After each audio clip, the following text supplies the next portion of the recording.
Senhoras e senhores, deputado presente, autoridades presentes, público, telespectadores da TV Alias, boa noite. É com satisfação que a Assembleia Legislativa do Estado do Espírito Santo recebe todos nesta sessão especial, cujo objetivo é debater o programa Escola Sem Partido no Estado do Espírito Santo.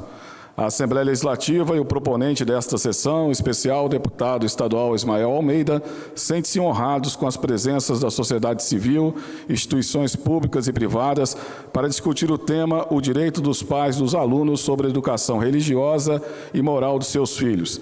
Este evento reúne professores, representantes de igrejas, entidades civis, pastores, advogados e demais autoridades interessadas em discutir a proposta de uma educação neutra, sem a interferência da posição política do professor, da instituição e do governo. Nesse momento é convidado à mesa o deputado proponente dessa sessão, deputado Ismael Almeida, para os procedimentos regimentais de abertura dos trabalhos.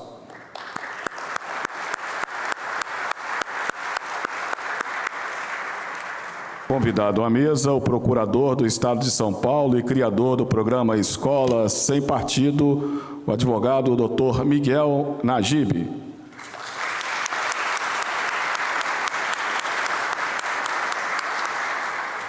É convidado à mesa o procurador-geral do Estado do Espírito Santo, Dr. Alexandre Nogueira Alves.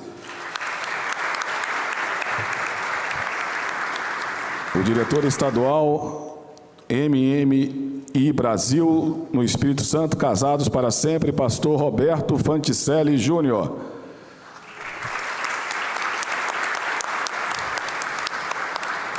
Presidente do Conselho Estadual das Igrejas do Estado do Espírito Santo, pastor José Ernesto Espínola Conte.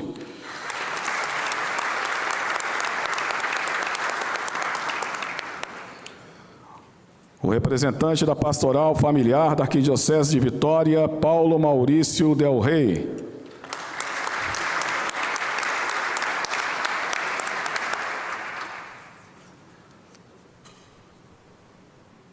O vereador do município de Vitória, Davi Ismael. Pastor da Igreja Assembleia de Deus, Ministério Atos, pastor Romerito de Oliveira da Encarnação.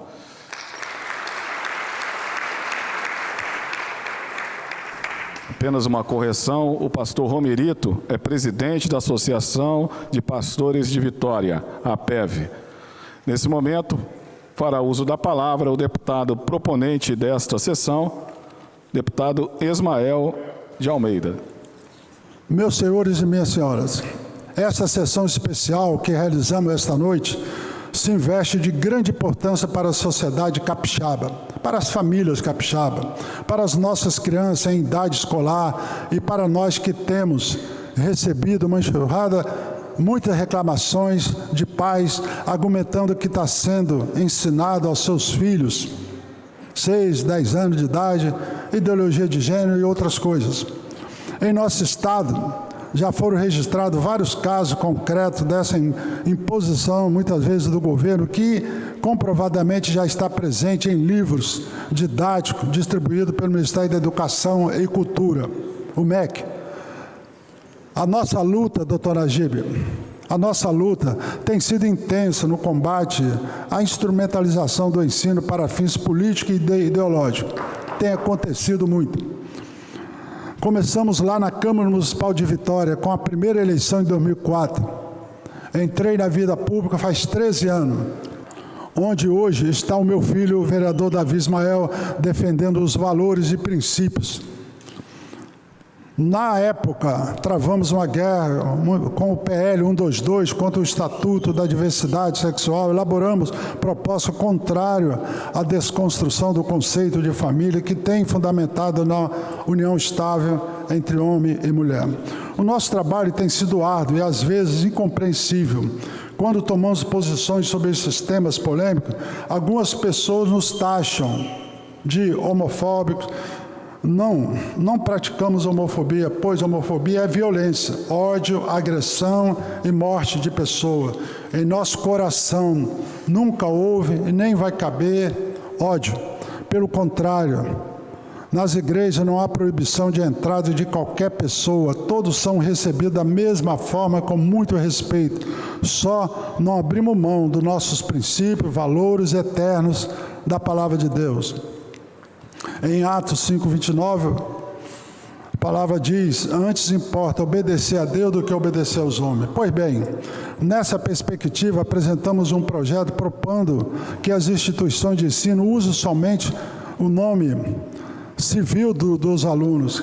Criamos o Dia da Família, propomos a criação do Conselho Estadual de Defesa da Família, sugerimos ao governo a implantação da Universidade da Família, criamos o mês da família e trabalhamos na proibição da instalação de máquinas de fabricar preservativos nas escolas. Eleito deputado, continuamos na luta com apoio pastores, de padres e da maioria dos pais do aluno, indignado com a introdução da ideologia na prática pedagógica nas escolas, o que certamente tem trazido consequências danosas para a vida das nossas crianças e das famílias.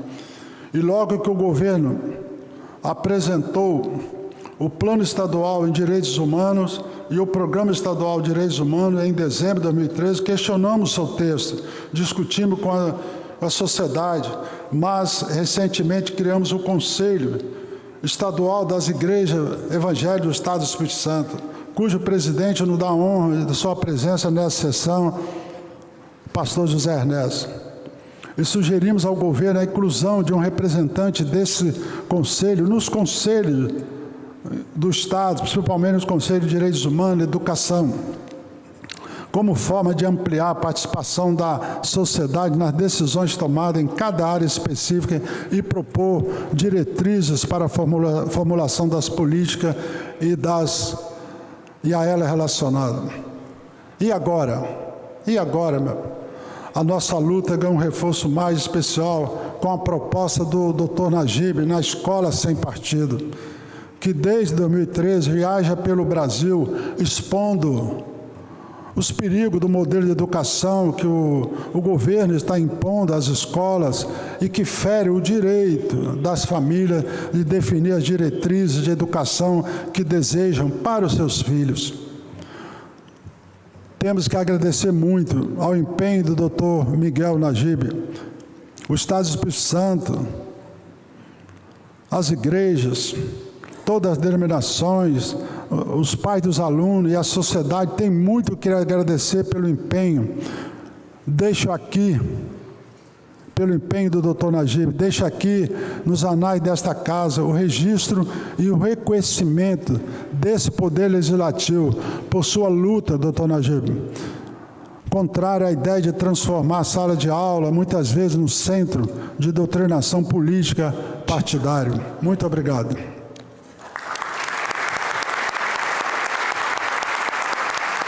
Eu gostaria de convidar para compor a mesa, representando aqui a Associação de Pais e Alunos, a Bianca Brandão. Por favor, Bianca. A partir desse momento, o deputado Ismael Almeida estará conduzindo a sessão.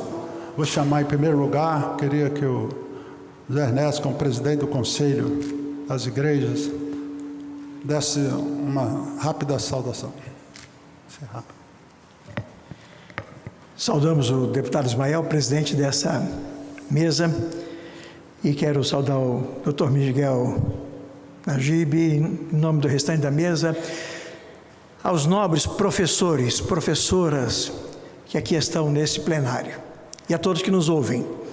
Então, Miguel Najib, eu confesso que quando fui pesquisar a respeito de o que é a escola sem partido, eu fiquei um pouquinho frustrado, fiquei um pouquinho chateado. Mas qual é a minha experiência nessa área? Sou um pastor, né? Eu pastorei uma igreja num bairro mais humilde aqui de Vitória, e eu tenho lá na nossa igreja várias pessoas que se dedicam à tarefa pedagógica de ensinar, geralmente em escolas primárias, escola no início dali. E uma dessas professoras lá da nossa igreja, ela, para tentar acalmar um pouco a classe, porque a região é meio nervosa, difícil ali de trabalhar, ela tomou uma atitude de fazer o seguinte: antes de começar a aula, ela resolveu fazer uma oração. E ela percebeu que naquela atitude de orar com aquelas crianças ali, não só acalmava, como ela tinha condição de dar a aula tranquila e ir para frente. Correu bem durante uma semana. Na semana seguinte, descobriram, uma pessoa passou e descobriu que ela estava orando com as crianças ali no início da aula. Ela foi chamada na diretoria e por pouco, muito pouco, ela não foi mandada embora. Eu falei: olha, mas eu estou achando que o doutor Miguel está mais ou menos querendo sair. Você não pode expressar, né, nem a sua religiosidade, nem quando ela é boa, você pode expressar na escola. Eu confesso que depois eu fui me acalmando. E eu fui percebendo claramente que há uma diferença muito grande. E hoje o que a gente percebe no meio dessas pessoas, desses professores, que nós temos hoje na maioria das escolas hoje, um grupo pequeno, mas que faz um barulho muito grande. E essa turma tem tentado de todas as maneiras destruir realmente aquilo que é mais importante para uma escola, que é ensinar. Estão transformando o ensino em algo que realmente está doutrinando, está tirando a prerrogativa pastoral, estão levando isso para as escolas. E eles têm feito, doutor Miguel, têm feito isso de maneira extremamente eficaz. Parece que eles aprenderam lá em Provérbios 22, e eles estão de fato ensinando a criança. E eu me lembrei, eu trabalhei um tempo na China, fiquei 7 anos na China, e eu pude aprender um pouquinho do chinês lá. Em 1966 começou lá com Mao Tse Tung, a Revolução Cultural famosa, e eles começaram com as crianças. A mesma coisa fez em Cuba, a mesma coisa está fazendo hoje na Coreia, a mesma coisa está fazendo os muçulmanos. Eles pegam as crianças nas madrás e eles ensinam as crianças. E eu creio que hoje esse movimento tem tentado de todas as maneiras exatamente entrar nessa área que nós somos frágeis. Eu queria te saudar, em nome dos pastores, em nome das igrejas evangélicas do nosso estado, e pedir a Deus que lhe dê força, coragem, disposição. Eu sei que o senhor já está nessa luta há um bom tempo, o senhor já deve estar cansado, mas que o senhor tenha mais forças, que Deus lhe dê mais forças, para que de fato você consiga levar esse, desculpa a expressão, esse ministério adiante, e que Deus lhe abençoe. Amém. Convido agora o Procurador-Geral do Estado do Espírito Santo, doutor Alexandre, para uma breve saudação também.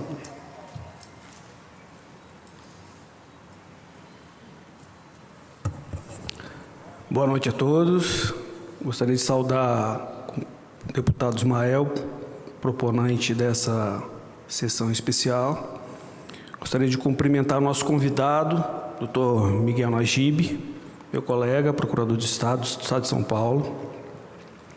E gostaria de saudar todos os presentes, na pessoa do meu querido João, que vem representando a SEDU, está sentado ali. A Secretaria de Educação também está presente na sessão. Cumprimentar o vereador Davi Ismael, em nome de quem eu cumprimento todos da mesa. Doutor Miguel, eu gostaria inicialmente de dar as boas-vindas ao senhor às terras capixabas. Tem uma excelente estadia, espero que vai ficar de hoje para amanhã aqui. E dizer que, como pai, a iniciativa do projeto Escola Sem Partido reflete tudo aquilo que eu penso com relação à educação dos nossos filhos. Eu penso que o professor não tem direito de fazer a cabeça do aluno. Não podemos admitir que seja passada aos nossos filhos uma visão unilateral ou tendenciosa de questões sociais e políticas. De fato, nós temos que promover a liberdade de pensamento e que seja ensinado aos nossos filhos todos os lados da moeda, para que em casa, nós, pais, possamos determinar o conteúdo daquilo que os nossos filhos têm que aprender. Espero que nesse encontro nós possamos ter mais informações quanto ao tema, certo que o senhor nos brindará com informações valiosíssimas. Bom, essas breves palavras eu queria agradecer a todos e muito obrigado.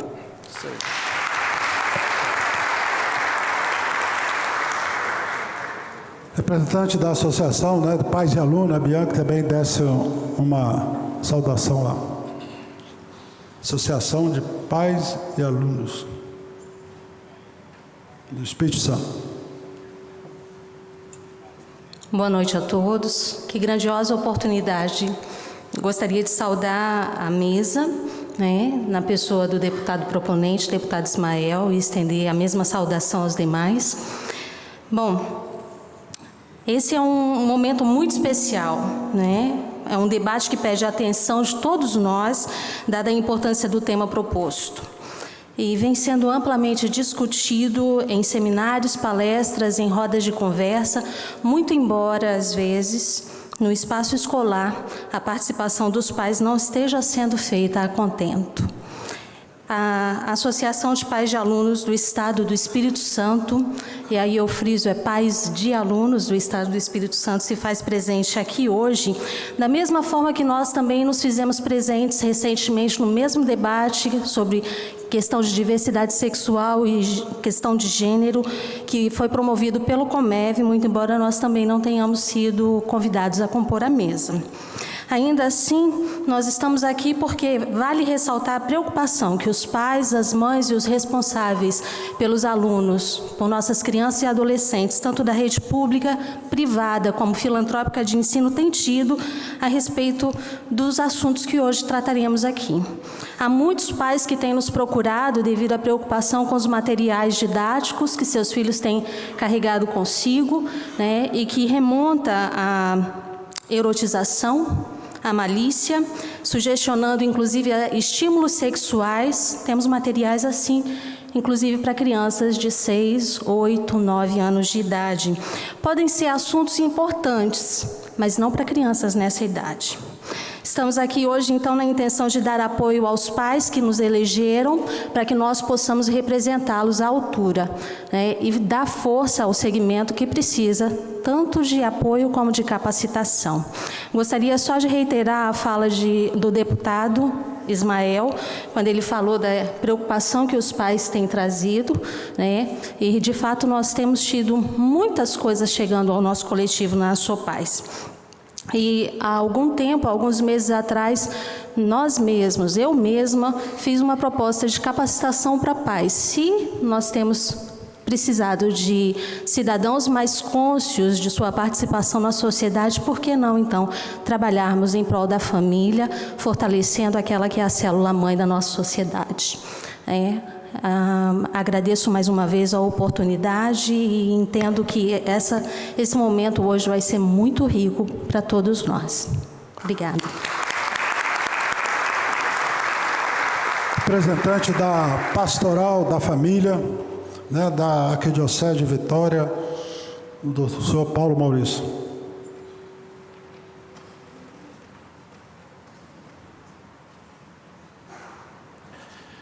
Boa noite a todos. Queria cumprimentar o proponente, o deputado, o nobre deputado Ismael, e o congratular aqui com o paulista, que eu também sou paulista, o procurador Najib, por essa proposta. A Igreja Católica tem, na figura da pastoral familiar, a proposta de ser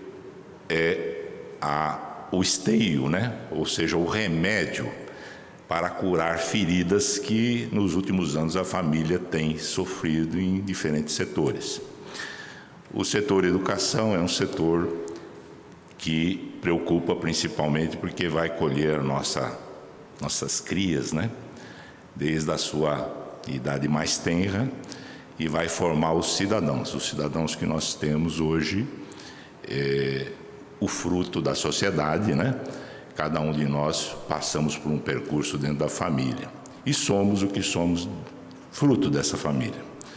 Então, o tema que está trazendo e chamando a atenção, que de um certo modo é o calar do cidadão e indivíduo, né, agora representado em falas institucionais, é muito oportuno, e eu particularmente me simpatizo muito com essa proposta de colocar cada um no seu lugar, né? Educar, que vem sendo tratado, ele está transbordando o setor da formação da prole, que é, como disse o nosso nobre deputado aí, é a missão que Deus deixou para a família, né?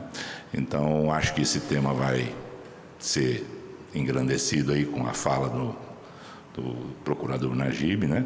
E agradeço a oportunidade de estar participando aqui. Muito obrigado a todos.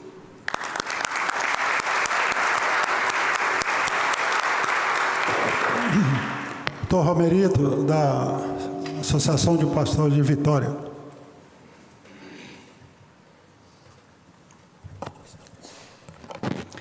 Boa noite a todos. Eu gostaria de saudar o deputado Ismael e, na pessoa dele, eu cumprimento toda a mesa.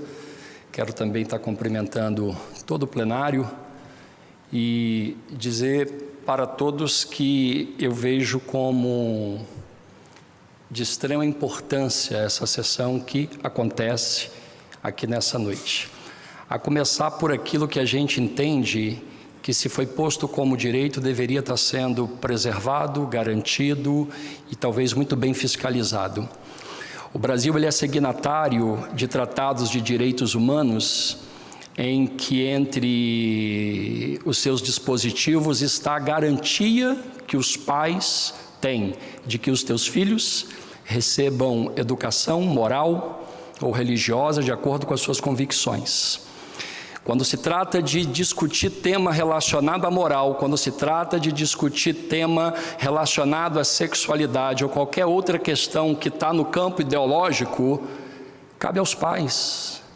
O professor não tem que ficar ensinando meu filho de 5, 6 anos temas sexuais, não. Sala de aula não foi feita para poder colocar diante dos meus filhos algum programa que um professor julga ser importante no aspecto ideológico, mas que cientificamente é discutível. A Constituição Federal desse país garante que assim seja e que a sala de aula não se torne espaço de doutrinação, porque Estado é laico. Estado é laico não é para combater contra a religião, Estado é laico para que ele não tome para si uma discussão de valor moral ou religioso para impor todo mundo aquilo que ele acha ser verdade. Aquilo ele reservou à família. E é no campo íntimo da família que esses temas são discutidos. Então eu quero parabenizar Dr. Miguel Najib, porque o senhor tem sido um arauto nesse Brasil. E eu, como advogado aqui dentro desse estado e hoje como presidente da Associação de Pastores, sou advogado militante, precisar de mim, eu estou aí para o que der e vier. Nós vamos até o fim, mas nós temos que fazer respeitar as leis. Muito obrigado.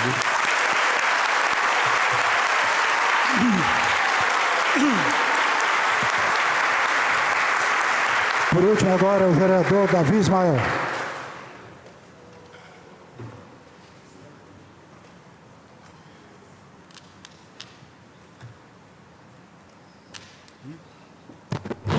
Boa noite. Boa noite, gente. Quero cumprimentar a mesa na pessoa do proponente, deputado Ismael, cumprimentar o procurador do Estado de São Paulo, em nome de quem cumprimento toda a mesa, para o Dr. Miguel Najib, para agilizar minha fala. Estou aqui. Cumprimento todo o plenário, na pessoa da minha mãe, Isabel, quem, junto com meu pai, me educou. Não foi professor, foram meus pais. E eu agradeço do plenário, na frente de pessoas e na presença de pouca gente, na presença de vocês, a educação que recebi dentro de casa. Me orgulha, me impulsiona a ser um bom pai, como recebi dos meus pais a criação. Estou aqui cooperando na defesa de um Estado laico, criado sobre a proteção de Deus, que reconhece que a família é a base da sociedade e tem e merece proteção especial. Sou um homem público, corretor de imóveis, advogado, parlamentar. Tenho uma profissão de Estado. Porém, antes de tudo, pertenço ao reino de Deus e sob a proteção dele, exatamente como diz o preâmbulo da nossa Constituição, exerço minha função, trabalhando diuturnamente no cumprimento do meu sagrado juramento de servir ao povo capixaba e a zelar pela cidade de Vitória. Nada mais natural e coerente com o segmento que impulsionou a minha eleição e que efetivamente represento. É inimaginável discriminar, é inimaginável a discriminação chegar a tal ponto que querem separar um representante do legislativo municipal ou estadual de suas bases, quando a crítica corrente da população é justamente que, uma vez que os políticos são eleitos, eles se distanciam das pessoas. Quero dizer que o que eu tenho aprendido com o exemplo do meu pai é que estar cada vez mais próximo, reconhecer que foram através de vocês que chegamos ao mandato que exercemos. Jamais faremos, e falo em nome meu e do meu pai, o distanciamento que as pessoas tanto querem, interpretar o Estado laico como um Estado ateu, um Estado no qual políticos não podem se comunicar com a igreja, num Estado ateu, em que políticos não podem ter na Bíblia regra de fé e prática, fonte de princípios e valores. Ser cristão define quem sou. Encerrando, a doutrinação não contará mais com a omissão dos homens bons, das famílias capixabas. Participaremos do dia a dia escolar dos nossos filhos, exerceremos nosso dever de vigilância do material didático e assim esperamos ajudar a reconstruir o nosso país, a reconstruir o Brasil. Muito obrigado.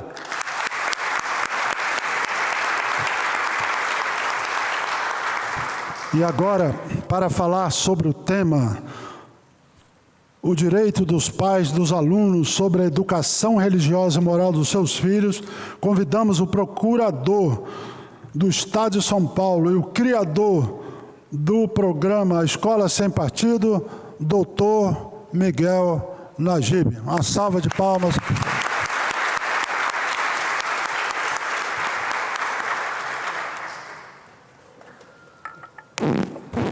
Senhor presidente, deputado Ismael, antes de mais nada, muito obrigado por esse convite, por estar participando dessa sessão especial, demais membros da mesa. Senhoras e senhores, é realmente uma honra muito grande para mim estar aqui falando sobre esse problema transcendental que é o direito das famílias, o direito dos pais sobre a educação religiosa e moral dos seus filhos, né? É um direito que, antes de ser posto na lei, é um direito natural. É um direito natural reconhecido por um tratado internacional sobre direitos humanos que tem força de lei no Brasil. Além disso, a Constituição Federal, como bem lembrou o pastor Romerito, não sei se foi ele que falou, mas enfim, a Constituição Federal, ela prevê no artigo 205, não me lembro exatamente a norma, que a família gozará de especial proteção por parte do Estado. E o Estado não pode conceder à família uma proteção especial se não preservar, se não respeitar o direito dos pais sobre a educação religiosa e moral dos seus filhos, seja ela qual for. O Escola Sem Partido, nossa proposta de lei, é uma proposta que defende o Estado laico. O Estado não tem o direito de dizer para o pai, para uma mãe, qual é a educação religiosa e moral que deve dar aos seus filhos. Cada família é livre para decidir. E é este princípio, que é um princípio, repito, de direito natural, consagrado num tratado internacional sobre direitos humanos, esse princípio é que está consubstanciado na nossa proposta, na proposta do Movimento Escola Sem Partido.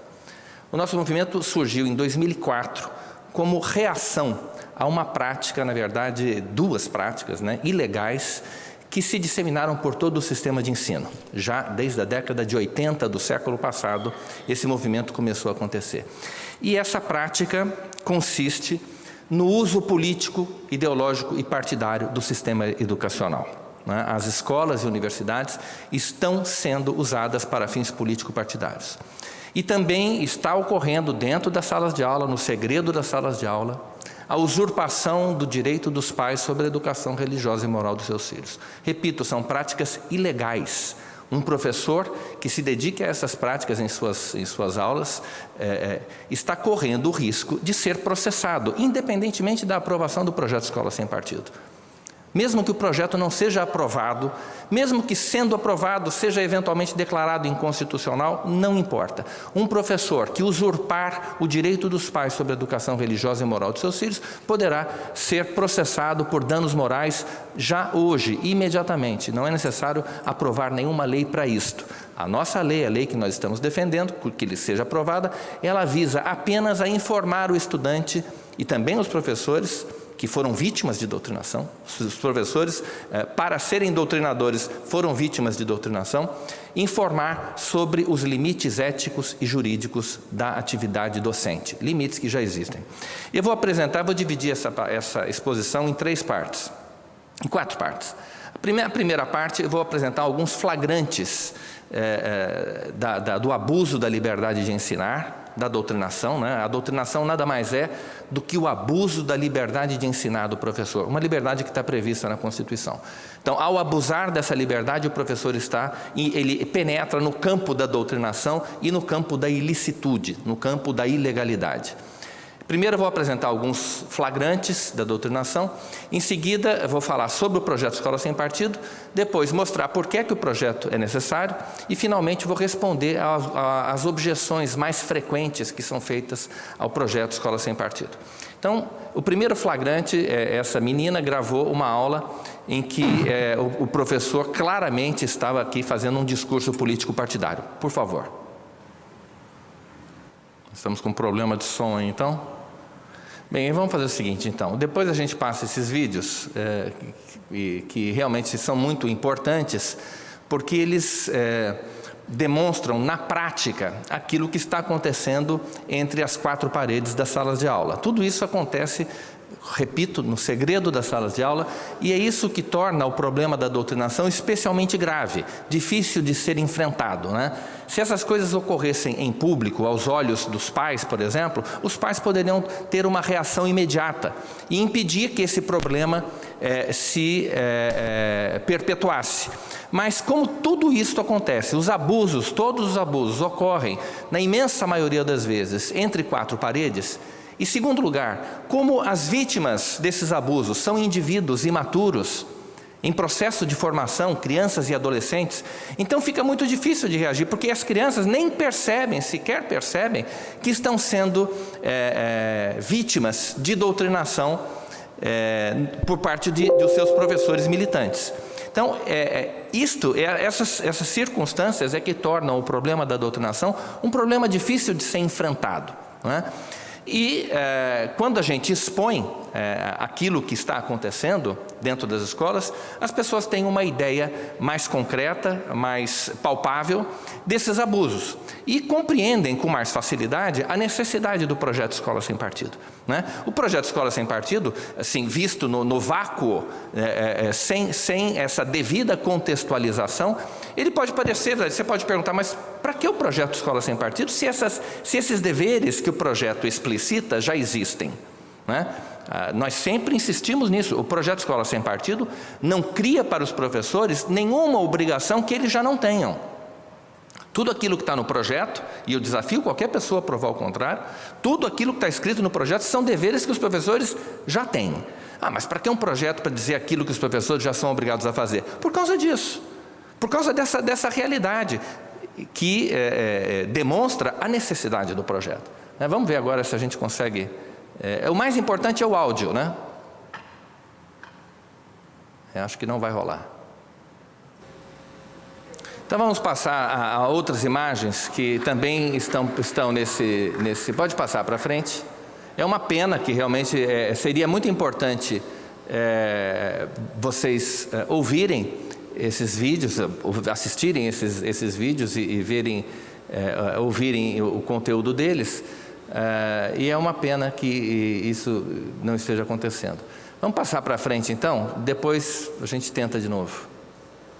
Bem, eu vou explicando aqui. Esse professor está fazendo uma convocação no pátio da escola Ele é um professor que milita nesse movimento aí, FTA, que ele veste a camisa do movimento dele, e ele está aqui dentro do pátio da escola, uma escola de Belo Horizonte, fazendo uma convocação. Ele está, entre aspas, convidando os alunos da escola a participar de uma manifestação político-partidária que ia acontecer num determinado local da cidade.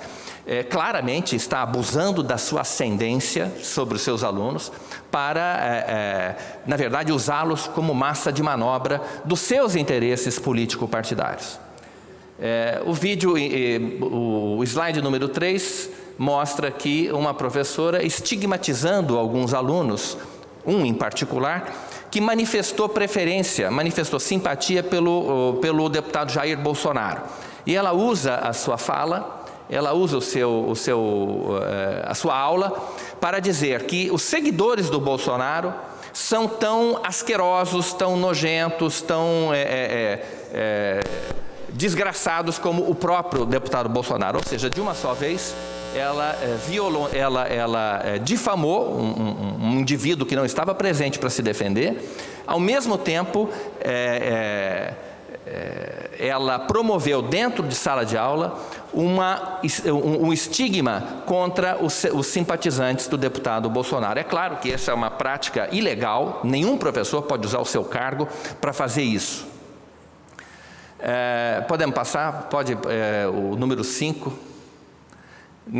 Nesse vídeo, vocês poderiam ver, caso fosse possível, essas crianças aí de uma escola do Rio Grande do Norte, em Natal, do Rio Grande do Norte, se posicionando contra a PEC 241, né? Crianças da faixa de 5, 6, 7 anos de idade, falando contra a PEC 241. Evidentemente aqui, crianças que estão sendo abusadas por seus professores, indivíduos que não têm a menor condição de compreender a própria fala, elas não sabem o que significa PEC, nem muito menos, não têm a menor ideia do que estão falando, e no entanto estão aí se posicionando politicamente, como se adultos fossem, a respeito de uma questão complexa, que ultrapassa infinitamente a sua capacidade de compreensão na idade em que eles estão.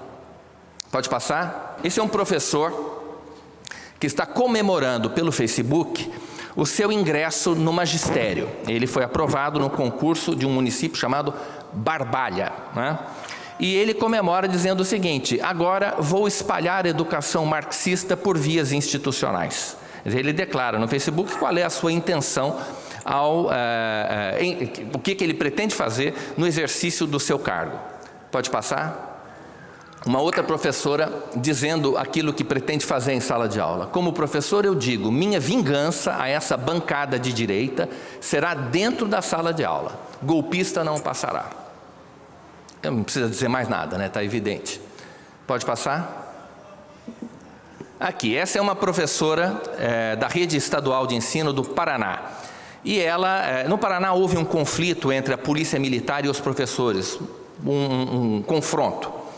E foi uma coisa meio violenta que aconteceu em abril de 2015. E ela resolveu usar a sua aula, ela é professora de história do 5º ano, crianças na faixa de 10 anos de idade, para que as crianças, que obviamente não têm condição de entender aquilo que aconteceu, né? Não têm condição de se posicionar criticamente sobre aquele episódio, as crianças foram manobradas, manipuladas pela professora para se expressar a respeito desse confronto entre a polícia militar e os professores. Pode passar, por favor.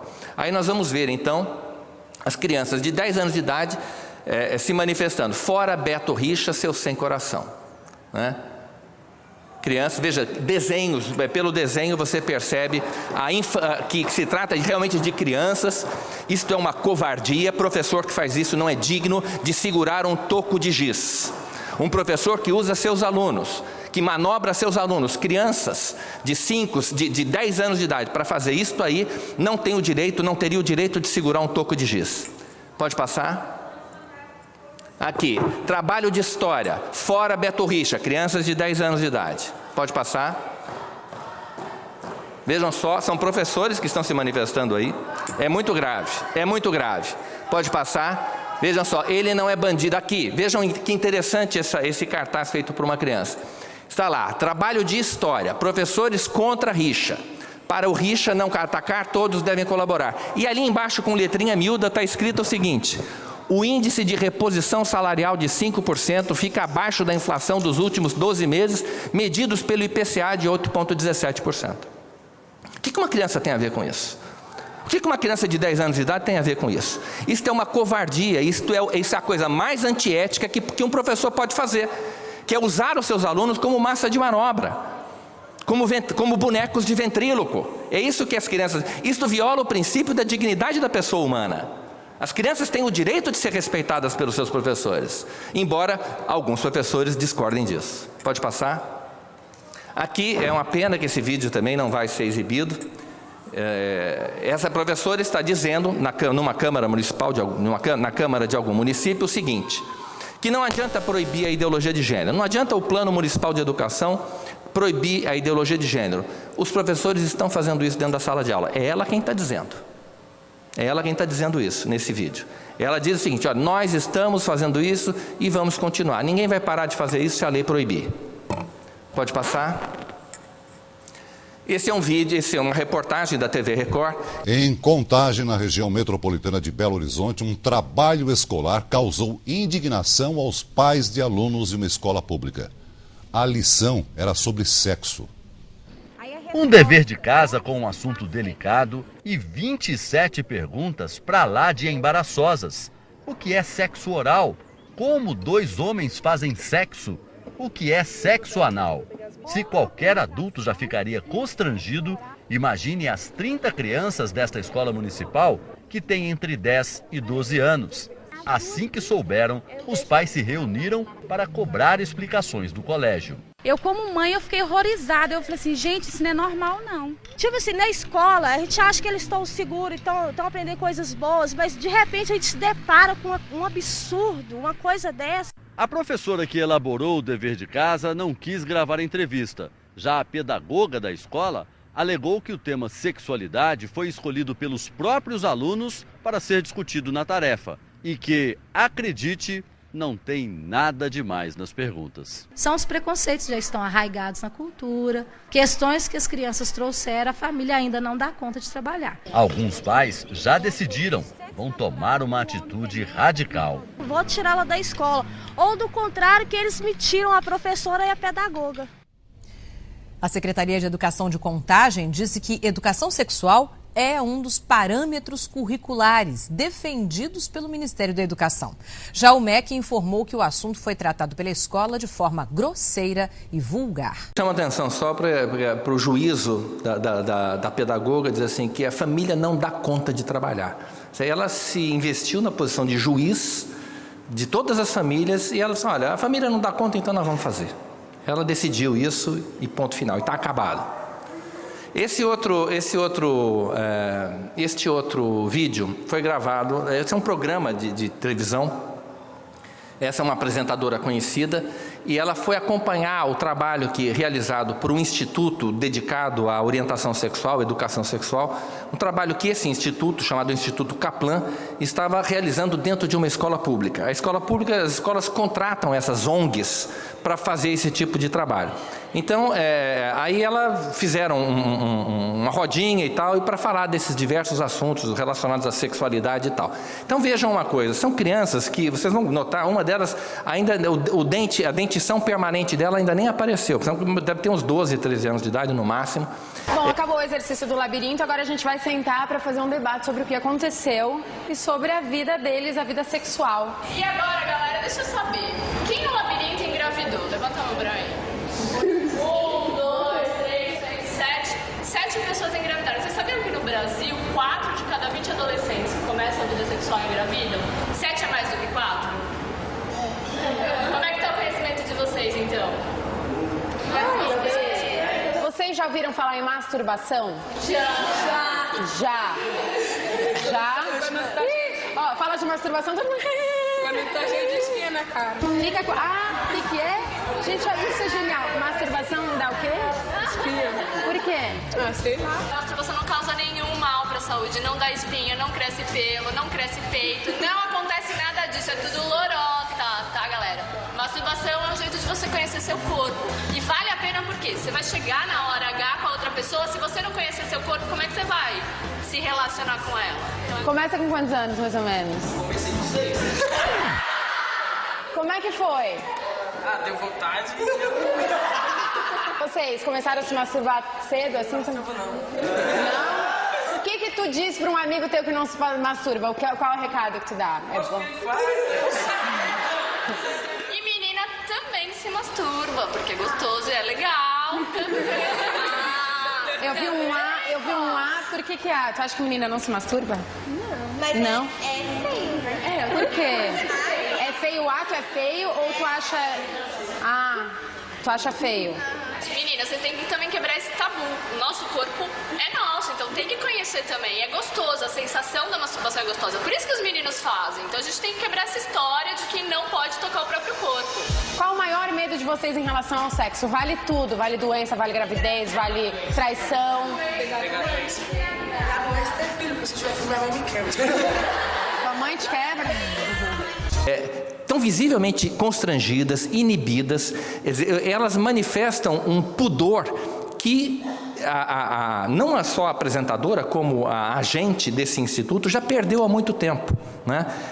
De estar habituada a lidar com essas questões, ela perdeu. É uma pessoa sem pudor, no sentido, não vou chamar de despudorada, mas é disso que se trata mesmo. Mas as crianças não, as crianças têm uma reserva, têm uma timidez, uma vergonha, que é um sinal de inocência, que está sendo simplesmente tratorado, está sendo atropelado completamente pela escola, né? Então vamos ver aqui, este livrinho, é um livrinho paradidático, que foi distribuído a 25 mil alunos na rede municipal de ensino de Recife. Isso aconteceu em 2010, se eu não me engano.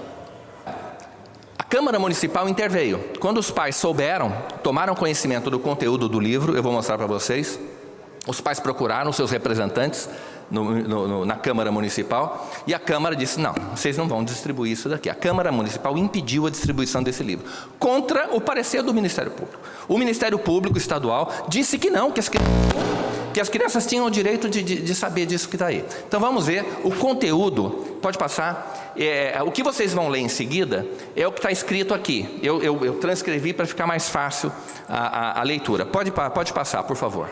Está aí, está no livro Crianças de 9 a 10 anos de idade. Reparem na quantidade de vezes que ele usa a palavra gostoso, né? Que isso é muito gostoso, as crianças gostam muito, isso é muito bom, com um claro objetivo de despertar a curiosidade da criança. Isso é o que se chama de erotização precoce. Pode passar?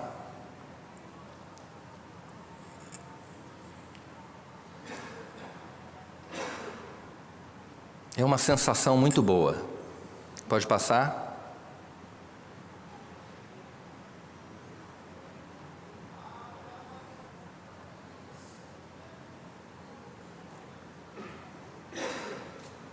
Pode passar?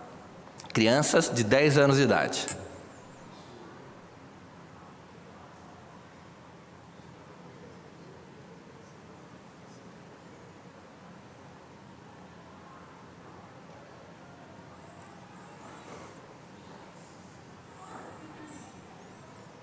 Pode passar? Aqui, agora eu quero fazer um comentário sobre o que está aqui, né? Agora que você já sabe o que é o pênis e a vulva, vale dizer mais uma coisa. Alguns meninos gostam de brincar com o seu pênis e algumas meninas com a sua vulva porque é gostoso. As pessoas grandes, que são os pais, naturalmente, dizem que isso vicia ou tira a mão daí que isso é feio. Só sabem abrir a boca para proibir. Vejam como ele desqualifica completamente a autoridade dos pais sobre os seus filhos. Só sabem abrir a boca para proibir. Mas a verdade é que essa brincadeira não causa nenhum problema.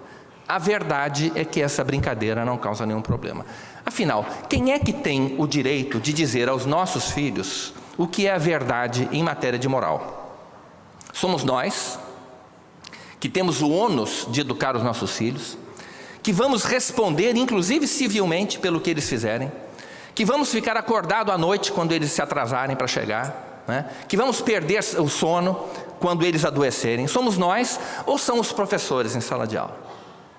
Quem é que vai dizer aos nossos filhos, aos filhos de cada um de nós, o que é certo e o que é errado em matéria de moral? Essa é a pergunta central, essa é a pergunta mais importante que a gente tem que fazer hoje aqui. É evidente que são os pais, porque eles é que vão ter que sofrer as consequências das suas omissões, dos seus erros. Eles é que vão responder por tudo aquilo que seus filhos fizerem, pelo menos enquanto forem menores de idade. Então é evidente que só os pais podem ter esse direito. E é um direito reconhecido por lei. É um direito que não sou eu que estou dizendo que ele existe, é a Convenção Americana sobre Direitos Humanos, o artigo 12, item 4, estabelece: os pais têm direito a que seus filhos recebam, não é o direito de dar, né? É o direito a que eles recebam a educação religiosa e moral que esteja de acordo com as suas próprias convicções. Pode passar? Agora, este livro é prefaciado, esse livro que vocês acabaram de ler, é prefaciado pelo patrono da educação brasileira, Paulo Freire. E vejam o que diz Paulo Freire a respeito desse livro. Com seu livro para crianças, Marcos Ribeiro ajuda a história.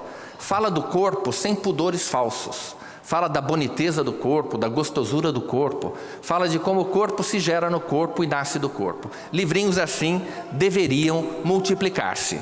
Isto mostra, junto com o próximo slide, isso mostra que não se trata de fatos isolados. Nós não estamos falando apenas do município de Recife, não estamos falando apenas do município de Contagem, onde aconteceu onde a professora mostrou aquele questionário, pediu o questionário para os alunos. Não, isso é um problema nacional. Isso é um problema que está presente em maior ou menor grau em todo o país, de norte a sul, nas escolas públicas e particulares. Vejam aqui o que diz. Eu vou transcrever agora, vou mostrar aqui um trecho dos parâmetros curriculares nacionais, para mostrar que é o próprio governo quem orienta a escola, é o próprio MEC, que orienta as escolas e os professores a tratar desses assuntos em sala de aula. Pode passar, por gentileza. Está aqui, Caderno de Orientação Sexual dos Parâmetros Curriculares Nacionais. Está lá escrito nos parâmetros. Próximo slide, por favor. A partir da 5ª série do ensino fundamental, justamente crianças de 10, 9, 10, 11 anos de idade, os questionamentos vão aumentando, exigindo progressivamente a discussão de temas polêmicos, como masturbação, início do relacionamento sexual, homossexualidade, aborto, prostituição, erotismo e pornografia, desempenho sexual. Olhem o rol, isso para crianças de 10, 11 anos de idade. Disfunções sexuais, parafilias, para quem não sabe, são perversões sexuais. Gravidez na adolescência, obstáculos na prevenção de doenças sexualmente transmissíveis, AIDS, entre outros. No caderno de orientação sexual dos parâmetros curriculares nacionais, há um capítulo inteiro sobre questões de gênero. Esse documento foi feito em 1997 ou 98 por funcionários do Ministério da Educação. Não foi o legislador federal que fez esse documento. Não há lei permitindo nada disso. Tudo isso é criação de funcionário público. Para onde vai o princípio da legalidade, segundo o qual o funcionário público só pode fazer aquilo que está previsto em lei? Para onde vai esse princípio constitucional? Tudo isso aqui saiu da cabeça de burocrata e de funcionário público. Pode passar? Pena também a gente não poder exibir esse vídeo. Vamos lá. Tá, agora vamos falar o que é o programa Escola Sem Partido. Qual é a resposta que o nosso movimento está dando a esta realidade que eu acabei de mostrar para vocês. Lembrando que esses problemas estão em todo o país. Eu poderia passar aqui horas mostrando imagens, vídeos, áudios, para que vocês vissem a gravidade, a extensão do problema da doutrinação. Vamos lá.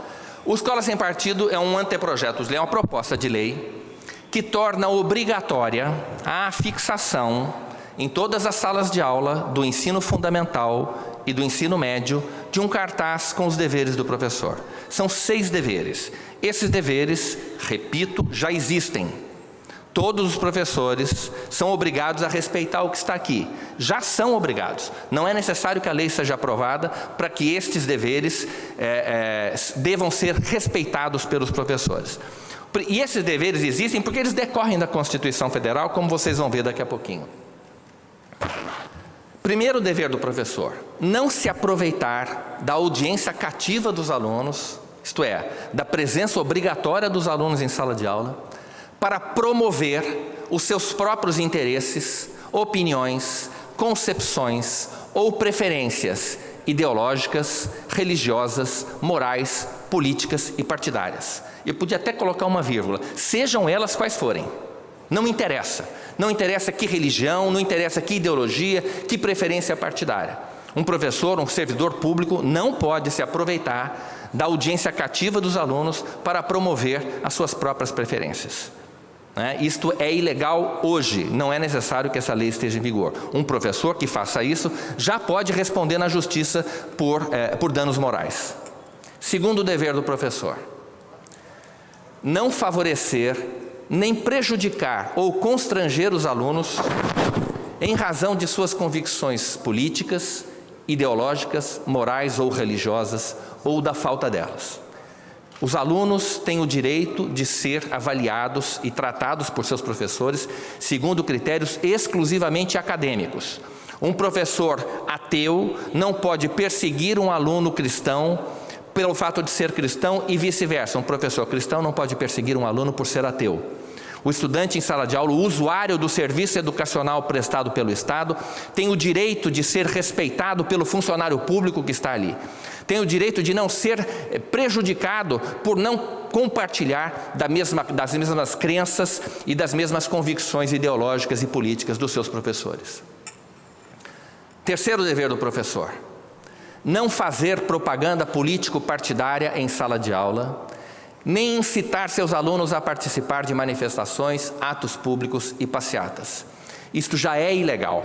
Um professor não pode se aproveitar da ascendência que ele tem, da admiração que os seus alunos têm por ele, para tentar usá-los como massa de manobra a serviço dessa ou daquela bandeira político-partidária. Isto já é ilegal. Nenhum professor pode usar seu cargo para fazer propaganda político-partidária em sala de aula. Quarto dever do professor: ao tratar de questões políticas, portanto, o projeto expressamente prevê que um professor pode tratar de questões políticas, e não só pode, como às vezes é obrigado a tratar de questões políticas quando está dando uma aula. Isso acontece, por exemplo, no ensino da história. Seria impossível ensinar história sem falar de política. Ao tratar de questões políticas, socioculturais e econômicas, o professor é dever do professor apresentar aos alunos de forma justa, isto é, com a mesma profundidade e seriedade, as principais versões, teorias, opiniões e perspectivas concorrentes a respeito. Isso é um dever que decorre da liberdade de aprender do estudante, que está prevista na Constituição. A liberdade de aprender dá ao estudante o direito a que o seu conhecimento da realidade não seja manipulado pela ação dos seus professores. O professor é um profissional, ele se qualificou para lecionar uma determinada disciplina. E ao ensinar os alunos, ele está moralmente, eticamente obrigado a mostrar os dois lados da moeda. E se houver outros lados, esses também. Aqueles que são os principais, como diz a norma, as principais versões, teorias, opiniões e perspectivas concorrentes a respeito da matéria. Quinto dever do professor. Este foi o único dever que eu não redigi. A única parte do projeto que eu não redigi foi esse dever do professor. Eu copiei do artigo 12, item 4 da Convenção Americana sobre Direitos Humanos, que já é lei no país. É dever do professor respeitar o direito dos pais dos alunos a que seus filhos recebam a educação religiosa e moral que esteja de acordo com suas próprias convicções. Artigo 12, item 4 da Convenção Americana sobre Direitos Humanos. Então, este é o projeto Escola Sem Partido, essa é a proposta do nosso movimento para enfrentar o problema da doutrinação nas escolas, da doutrinação em sala de aula. O projeto de lei que está na Câmara dos Deputados, o projeto de lei federal, ele é mais abrangente, eu não vou tratar dele aqui. Esta é a essência, o coração do projeto. Todos os outros artigos têm uma importância relativamente menor. O mais importante é a regra que manda colocar um cartaz na sala de aula. O projeto só inova no ordenamento jurídico na parte em que determina que seja colocado um cartaz na sala de aula. No resto, ele só repete com outras palavras aquilo que já está na Constituição e na Convenção Americana sobre Direitos Humanos. Pode passar? Então, por que essa lei é necessária? Vamos lá. para romper o círculo vicioso da doutrinação. A doutrinação é um processo que possui um mecanismo de retroalimentação. O estudante passa toda a sua vida recebendo esse estímulo ideológico, e quando é aluno, ao longo de toda a sua vida escolar, ele vai sendo martelado com esses conteúdos na sua cabeça. Na faculdade isso piora, fica mais intensiva ainda a doutrinação. Depois o professor se forma, o estudante se forma, uma parte deles se forma justamente em cursos de licenciatura, de história, geografia, etc, etc. E aí eles voltam para o sistema educacional. E eles vão fazer com os seus alunos aquilo que eles aprenderam com os seus mestres. Eles vão repetir a doutrinação. Porque eles acham que é o certo. Eles acham que o professor tem o direito de fazer isso em sala de aula. Eles acham que isso é pensamento crítico. Que ao malhar um político, um adversário político em sala de aula, como fez aquela professora de Niterói, xingando o Bolsonaro, que ao difamar um adversário político, eles dizem que estão despertando a consciência crítica dos seus alunos, o que é uma mentira. Eu nem sei se eles mesmos acreditam nisso. Mas então vamos lá, uma pena que também a gente não vai poder dar um exemplo, pode passar por favor, o que é o círculo vicioso da doutrinação. Isso aconteceu numa escola de educação infantil. Uma escola de educação infantil, isso é revelador, isso que nós estamos vendo aqui é muito revelador. Uma criança que não tem a menor consciência do que está fazendo, né? Sendo desde cedo doutrinada, fora Temer. O próximo slide, na verdade é um vídeo, mostra aqui alunos de uma escola estadual em Minas Gerais fazendo exatamente o que esses caras aqui em cima estão fazendo. Berrando fora Temer, como alucinados, como verdadeiros zumbis, gritando fora Temer. É o que essas crianças estão fazendo. Vejam só, eu estou aqui mostrando o círculo vicioso da doutrinação. E no próximo slide, mostra aqui uma cerimônia de formatura, na qual os estudantes que vão dar aula de história, esses caras estão saindo de uma faculdade, de um curso de história, da Universidade Estadual de Santa Catarina, e vão lecionar. E no juramento deles, eles gritam fora Temer. Eles concluem o juramento gritando fora Temer. Então este é o círculo completo da doutrinação. É o círculo completo. Esses professores de história sairão da faculdade e vão repetir com seus alunos aquilo que eles aprenderam com seus professores. Pode passar? Para que mais o projeto é necessário? Para fazer com que a Constituição Federal seja respeitada dentro dessas pequenas frações do território nacional que são as salas de aula, onde, infelizmente, isso não vem acontecendo. Pode passar? Está aí, a Constituição Federal. Eu vou destacar esses 6 princípios constitucionais, né? Tudo aquilo que está no projeto decorre disso aí. Primeiro, dignidade da pessoa humana. A lavagem cerebral viola o princípio da dignidade da pessoa humana. Usar uma criança de 6 anos de idade para segurar um cartaz fora Temer, ou fora PEC não sei o quê, ou fora qualquer pessoa, isto viola o princípio da dignidade da pessoa humana. Não se pode fazer isso com uma criança. Não se pode usar indivíduos como ratos de laboratório, como cobaias. E as crianças brasileiras estão sendo usadas como cobaias de experimentos de engenharia social dentro das escolas. Segundo princípio, neutralidade política e ideológica do Estado. A máquina do Estado, e o sistema de ensino faz parte dessa máquina, não pode ser usada para favorecer ou prejudicar grupos que disputam o poder na sociedade. A doutrinação viola o princípio democrático. Vejam só, esse uso político e partidário do sistema educacional viola o princípio democrático na medida em que ele desequilibra o jogo político em favor de um determinado partido que disputa o poder com seus concorrentes. Esse partido vai levar uma vantagem. Isto aqui é corrupção. Isto aqui é um imenso petrolão que vem sendo usado por alguns partidos em função de um projeto de poder. Quanto custaria o aluguel de uma sala, de milhares e milhares de salas de aula, para fazer doutrinação política e ideológica, para fazer propaganda partidária? Então, isto aqui, minha gente, é corrupção também.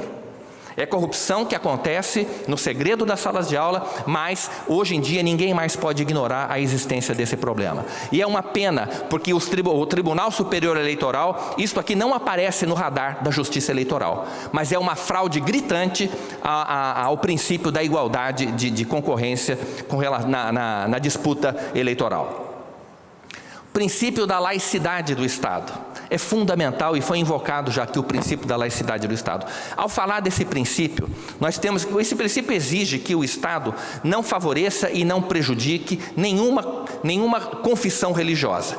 O Estado deve manter uma postura de neutralidade em relação a todas as religiões. Essa é a essência do princípio da laicidade do Estado. Mas ao falar dele, nós precisamos nos lembrar o seguinte, que as religiões não se constituem apenas de ritos, dogmas e narrativas. As religiões também possuem a moralidade. A moralidade cristã, por exemplo, é inseparável da religião cristã. Isto significa que o Estado não pode usar o sistema educacional para promover uma moralidade que seja hostil à moralidade das religiões, de uma determinada religião. Como, por exemplo, se está tentando fazer com a ideologia de gênero. A ideologia de gênero contém elementos que agridem, que se chocam frontalmente com a moralidade cristã. No momento em que um servidor público promove essa ideologia dentro da sala de aula, ele está violando o princípio da laicidade do Estado.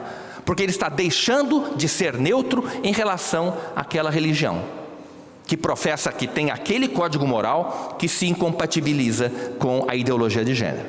Então não cabe ao Estado, isso é uma limitação constitucional ao servidor público, ao Estado e consequentemente ao servidor público, com relação ao respeito que eles devem ter quanto à moralidade das religiões em geral. Quarto, liberdade de consciência e de crença. Está no artigo 5º, inciso 6º e 8º da Constituição Federal. A principal liberdade prevista na Constituição é a liberdade de consciência e de crença. Se essa liberdade não existisse, o Estado poderia fazer lavagem cerebral nas pessoas. Porque é este princípio que assegura a liberdade do indivíduo de ter as ideias que quiser a respeito do que quer que seja. O indivíduo pode ser obrigado a se comportar de uma determinada forma, mas não pode ser obrigado a pensar de uma determinada forma. O íntimo da sua alma é indevassável. O íntimo da sua mente, das suas convicções, é indevassável. Ele pode ser obrigado a pagar impostos, por exemplo, como todos nós somos, mas nós não podemos ser obrigados a achar isso bonito ou a gostar de fazer isso. Então, este espaço interno que todo indivíduo tem é indevassável e a Constituição usa a palavra inviolável. A liberdade de consciência e de crença é inviolável. As pessoas têm o direito de acreditar no que quiserem e ninguém, muito menos o Estado, pode interferir nisso. Liberdade de aprender e de ensinar, está no artigo 206, eu já mencionei, é a liberdade que o indivíduo tem de conhecer aquilo, o estudante tem de conhecer as matérias que estão sendo apresentadas, o professor não pode manipular o conhecimento para tentar induzir o aluno a acreditar nisso ou naquilo. E o pluralismo de ideias. Também é essa obrigação que tem o Estado, na verdade é uma proibição que é imposta ao Estado, de adotar uma determinada teoria política, ou teoria, científica, dentro do seu sistema educacional, como se fez, por exemplo, na União Soviética. Na década de 30, o Stalin, que era o presidente da União Soviética, qual era o cargo que ele ocupava, adotou oficialmente no Estado uma teoria biológica, botânica, de um sujeito chamado Lysenko. Procurem o nome, depois vocês vão... vale a pena conhecer a história desse sujeito, que inventou uma teoria genética absolutamente estapafúrdia e que foi a teoria oficial do Estado soviético durante mais de 50 anos. Ou seja, a política dominou a ciência. A ciência ficou atrelada à política, ficou refém da política. É isso que o princípio do pluralismo de ideias não permite. Pode passar? A aprovação do projeto é necessária para que o direito dos pais dos alunos sobre a educação religiosa e moral dos seus filhos seja respeitado. Está no artigo 12 da Convenção Americana sobre Direitos Humanos, que eu transcrevi aqui. Os pais, e quando for o caso, os tutores, têm direito a que seus filhos ou pupilos recebam a educação religiosa e moral que esteja acorde com suas próprias convicções. Eu praticamente transcrevi esse artigo no projeto Escola Sem Partido. Pode passar? Vejam só o desrespeito ao direito dos pais sobre a educação religiosa e moral dos seus filhos. Essa foto foi tirada numa Câmara Municipal, no dia em que se votava, na Câmara Municipal de Uruguaiana, no Rio Grande do Sul, no dia em que se votava o Plano Municipal de Educação. Vejam o desrespeito, né? A audácia desses professores em relação aos pais dos seus alunos. Isso é uma provocação. Mas foi bom que eles fizeram isso, porque é isso que eles efetivamente estão fazendo no segredo das salas de aula. Pode passar? Está aqui, mais uma reveladora confissão. Nós vamos falar sobre fundamentalismo religioso, sim. Nós vamos falar sobre feminismo, vamos falar sobre autoritarismo, vamos falar sobre violência, sobre a crise do capital. Nós seremos os professores dos seus filhos. Como se nós, pais, não tivéssemos nada a ver com os nossos filhos e fôssemos obrigados a aceitar aquilo que esses indivíduos abusadores, estão fazendo, usurpando a função pública para violar o direito dos pais sobre a educação dos filhos. Pode passar? A aprovação do projeto é fundamental para prevenir a violação dos direitos da criança e do adolescente, que formam, obviamente, a maior clientela da educação do ensino fundamental e médio. O artigo 70 do ECA é claríssimo, é dever de todos, em primeiro lugar do poder público, daí a importância da aprovação do projeto, é dever de todos prevenir a ocorrência de ameaça ou violação dos direitos da criança e do adolescente. Estamos falando aqui de liberdade de consciência e de crença.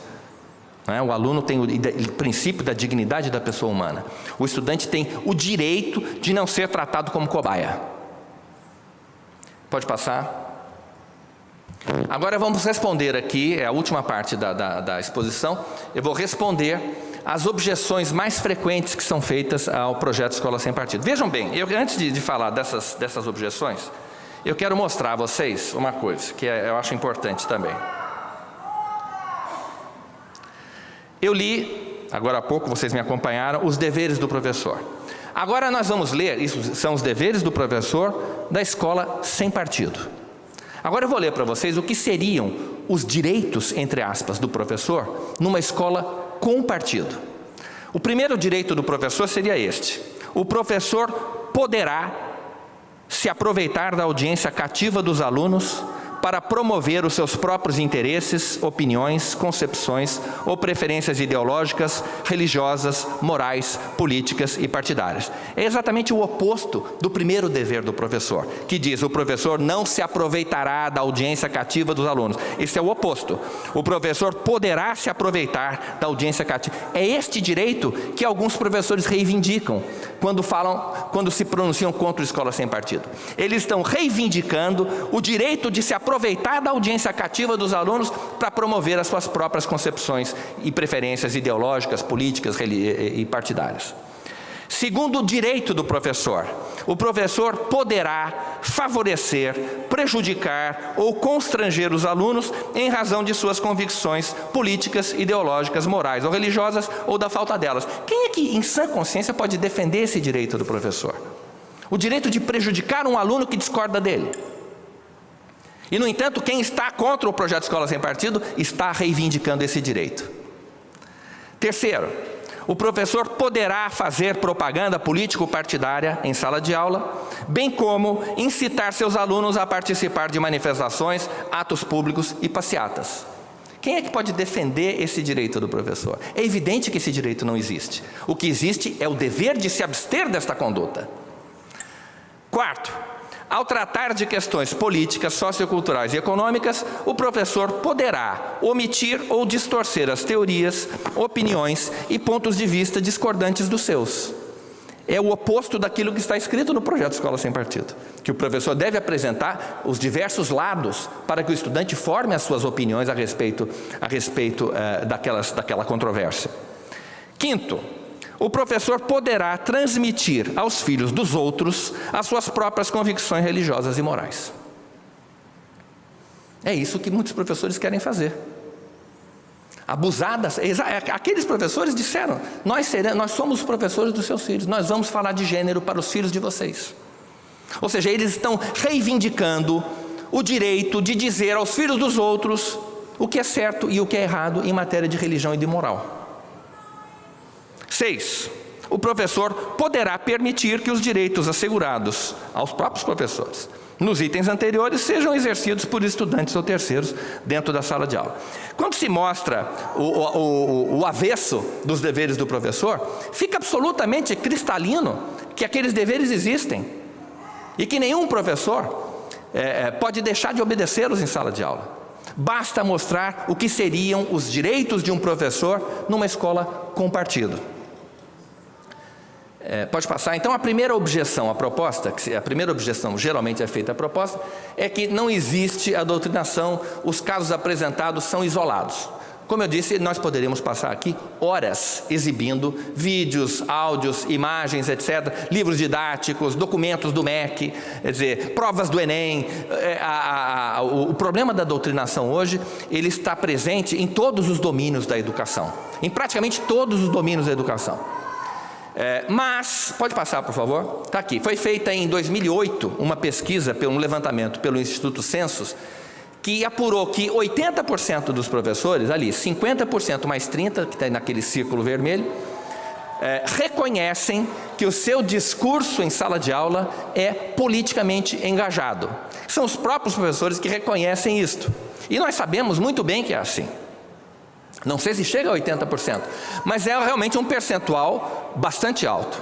Pode passar?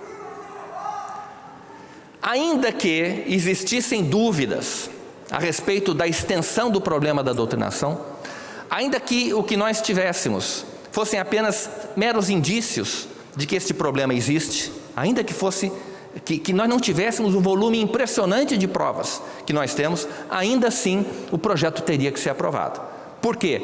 Porque o Estatuto da Criança e do Adolescente impõe à sociedade e ao poder público em particular um dever de agir preventivamente para impedir que os direitos da criança e do adolescente sejam violados. É preciso adotar uma ação preventiva para que não se concretize, para que não se consume a violação ao direito da criança e do adolescente. Repito, é dever de todos prevenir a ocorrência de ameaça ou violação dos direitos da criança e do adolescente. Então, existem provas, num volume absurdo, de que o problema da doutrinação está presente de norte a sul do país. Escolas públicas e privadas, do ensino da educação infantil, como nós vimos ali no caso de Natal, no Rio Grande do Sul, no Rio Grande do Norte, perdão, até o ensino superior. Existem provas absolutamente, é um fato notório.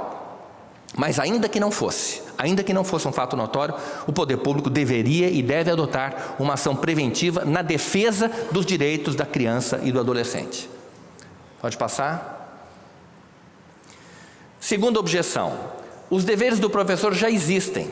A lei é desnecessária. Eu já mencionei aqui. O ideal era que essa lei não fosse necessária. O ideal é que os deveres do professor fossem respeitados em sala de aula, mas isso não vem acontecendo.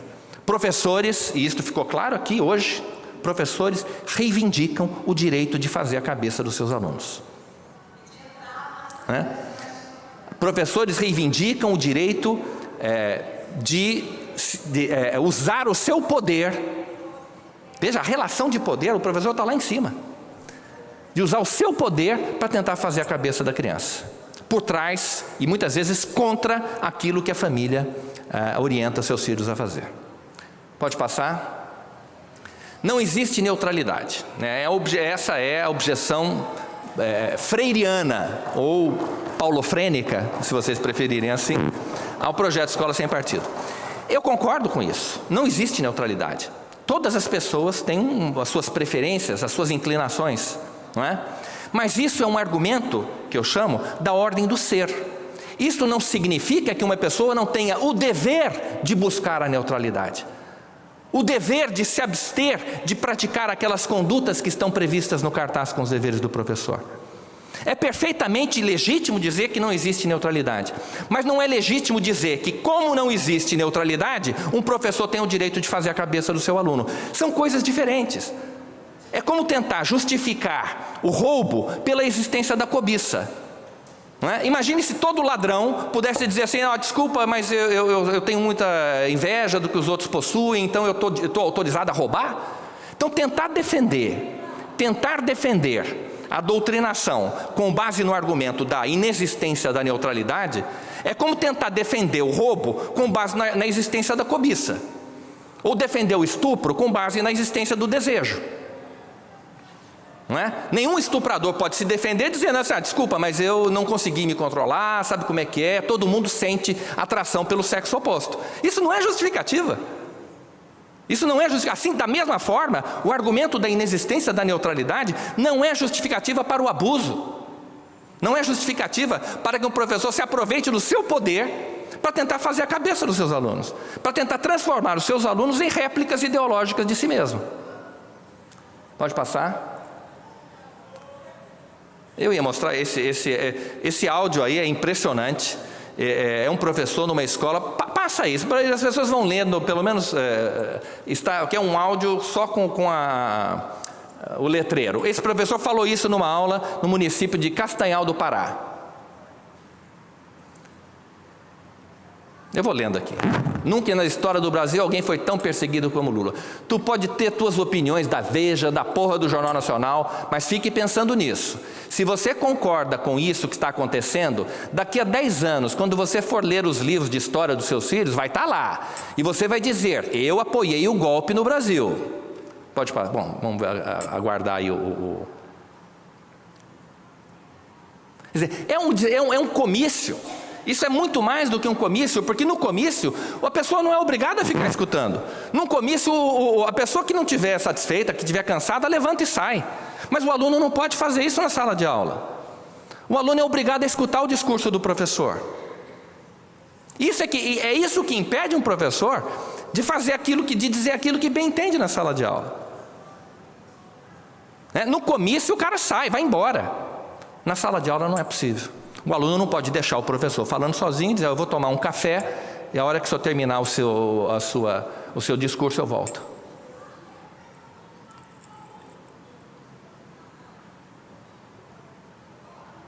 Tá, eu aposto no PT porque o PT transformou o Brasil para melhor. Pode passar, por favor. Pode mudar de slide, por favor. Não seria falsa ou exagerada a tal da vulnerabilidade dos alunos? Esse, de todos os argumentos contrários ao projeto Escola Sem Partido, é o mais desonesto, é o mais canalha, se vocês me permitem. Todos os países civilizados possuem legislação protetiva da criança e do adolescente. O Brasil não é exceção. Existe o Estatuto da Criança e do Adolescente. Por que existe esse estatuto? Porque todo mundo sabe que uma criança é um indivíduo vulnerável. Uma criança e um adolescente são indivíduos vulneráveis. Então, evidentemente, que é óbvio que o grau de vulnerabilidade varia de indivíduo para indivíduo, mas, no geral, as crianças são muito mais vulneráveis do que os adultos. E é por isso que a legislação protege essas crianças, né? Protege esses indivíduos. Então, agora pode passar, por favor, mais uma. Aqui isso mostra o tipo de situação que ocorre dentro das escolas com as crianças. Isso aqui uma mãe recentemente postou no Facebook. Estou com um problema grave na escola da minha filha. Professor substituto de história faz doutrinação escancarada. Nada de matéria, só pautas sobre racismo, Temer golpista, feminismo, igualdade de gênero. Minha filha se incomoda demais com isso, fica nervosa até, mas não quer que eu faça nada, nem converse na escola, pois o professor constrange os alunos. Ela não quer se identificar como uma oposição a ele. Vejam o drama que está sendo vivido pelas famílias. Ela não quer se identificar como uma oposição. Por que ela não quer se identificar como oposição? Porque ela tem medo de ser perseguida. Não só pelo professor, pelos próprios alunos, que muitas vezes colocam o professor num pedestal. Os alunos, muitas vezes, têm uma admiração incondicional pelos seus professores. Então, basta que um aluno se indisponha com esse ídolo, com esse semideus que está dentro da escola, que ele vai ser tratado como um pária, que ele vai ser completamente ostracizado dentro da escola. Então, é natural que as crianças tenham medo, que os estudantes tenham medo, e é isso o que amarra ainda mais a mão dos pais.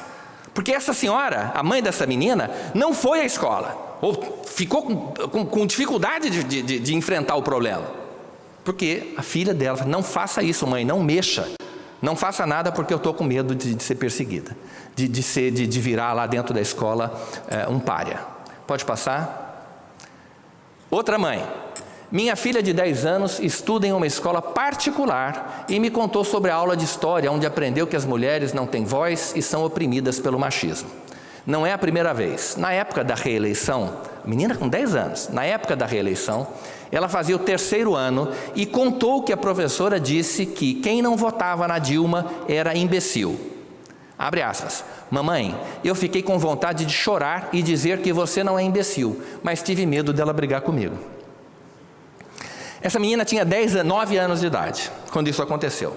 E ela ficou do lado da mãe, engoliu em seco e ficou do lado da mãe. Mas se ela tivesse 14 ou 15, ela provavelmente ficaria do lado do professor. Que é numa idade em que a criança está buscando, o jovem está buscando uma afirmação. E ele procura no professor um modelo. Ele procura se distanciar dos pais para se afirmar na sua personalidade e busca muitas vezes nos professores um modelo. E é nessa hora que o estudante, em vez de ficar do lado da mãe, vai ficar do lado do professor ou da professora. Isso é muito grave, é uma realidade presente no sistema educacional. Pode passar? A lei não criaria uma espécie de censura ao professor? O projeto Escola Sem Partido é chamado por muitos professores, né, de lei da mordaça. Lei da mordaça, né? É claro que quando um professor chama o Escola Sem Partido de lei da mordaça, ele está confessando publicamente que vai se sentir amordaçado se tiver que respeitar os deveres do professor. Então ele está confessando publicamente que é um molestador intelectual dos seus alunos, que está molestando intelectualmente os seus alunos.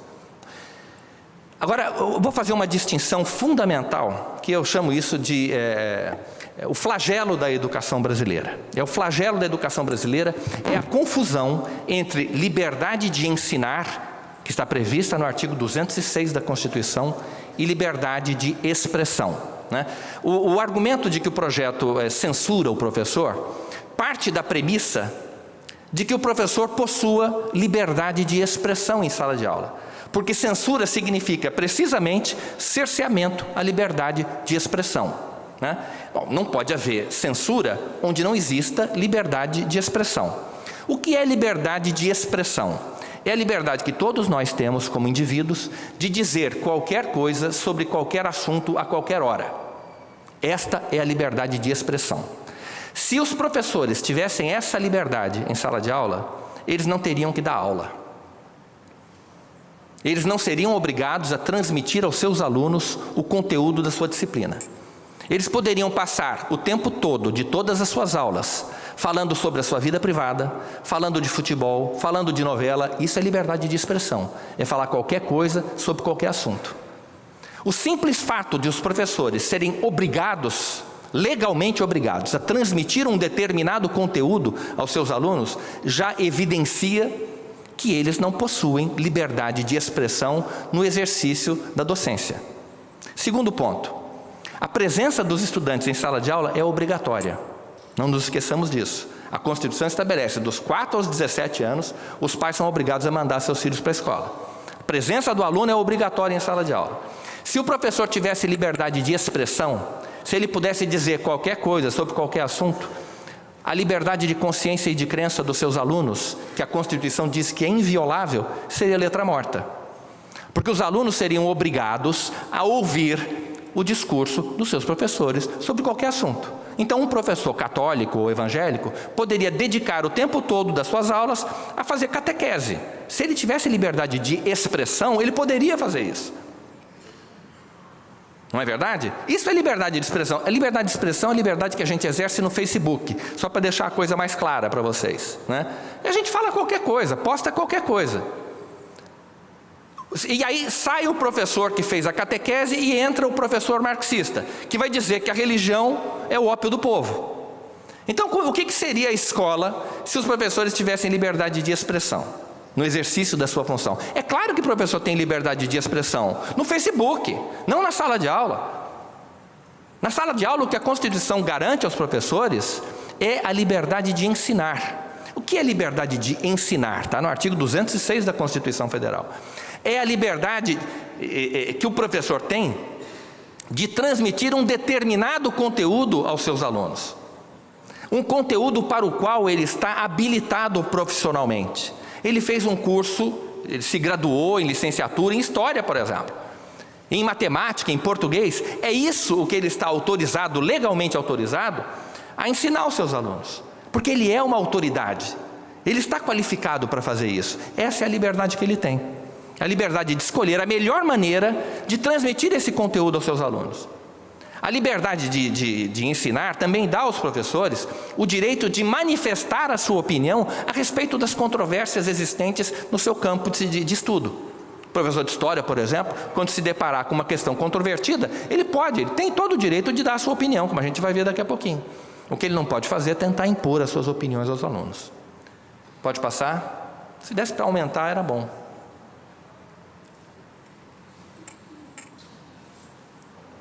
Estou terminando já aqui, mais 10 minutos a gente acaba. Olha só, essa é uma lei federal aplicável a todos os servidores públicos da União. Todos os servidores públicos da União são obrigados a respeitar essa lei, a Lei 8.112, que talvez aqui alguns até conheçam.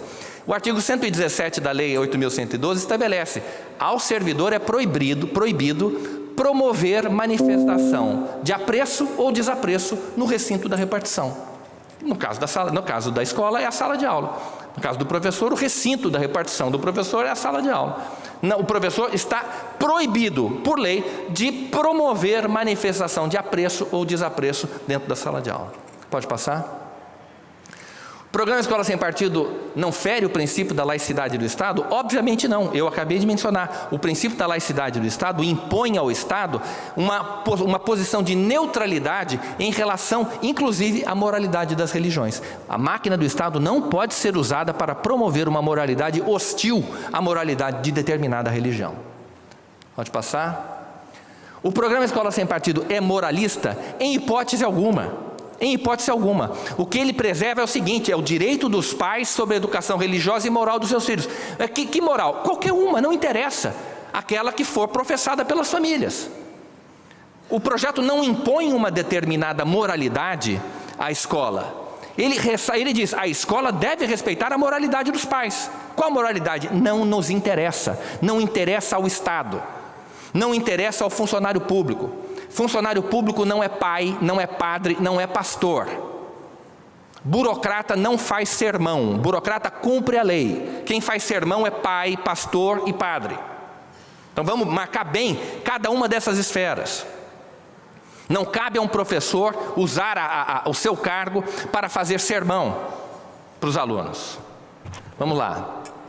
O programa impede o professor de falar de política? Obviamente não, está escrito no item 4 dos deveres do professor. Ao tratar de questões políticas, socioculturais, etc., etc., o professor deverá apresentar as principais versões, teorias, etc. Então o projeto não só não impede, como reconhece expressamente o dever que o professor muitas vezes tem de tratar de política. Mas ao fazer isso, ele mostra os dois lados, ou os 3 lados, os 4, enfim, aqueles principais.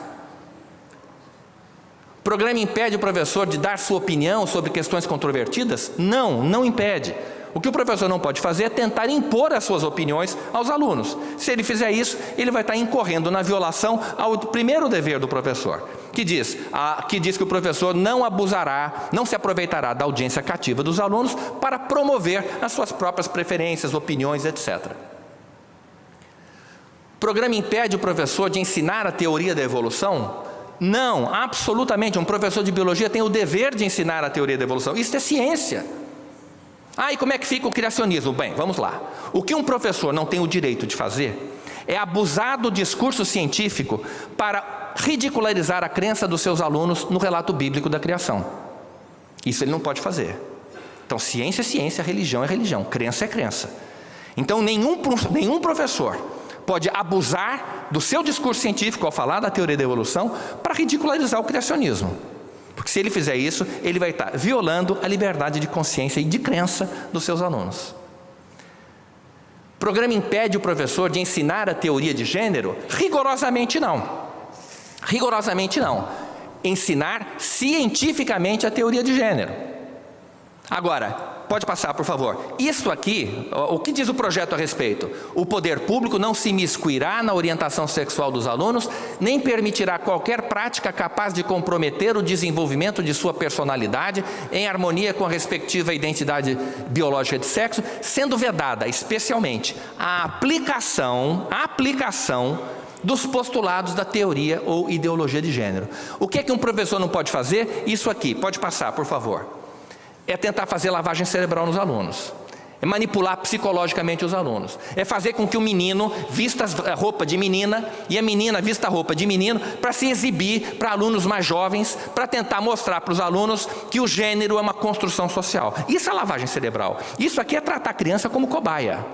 Isso viola o princípio da dignidade da pessoa humana. E é isso que está acontecendo a pretexto de se falar de ideologia de gênero nas escolas. A teoria de gênero se apresenta como uma teoria científica. E como teoria científica, ela pode e tem que ser debatida no sistema educacional. Ela é verdadeira ou é falsa? É como a teoria da evolução, é uma teoria científica. E é preciso que isso seja discutido para saber se é verdadeiro ou falso. Mas você vai debater cientificamente teoria de gênero com criança de 6 anos de idade?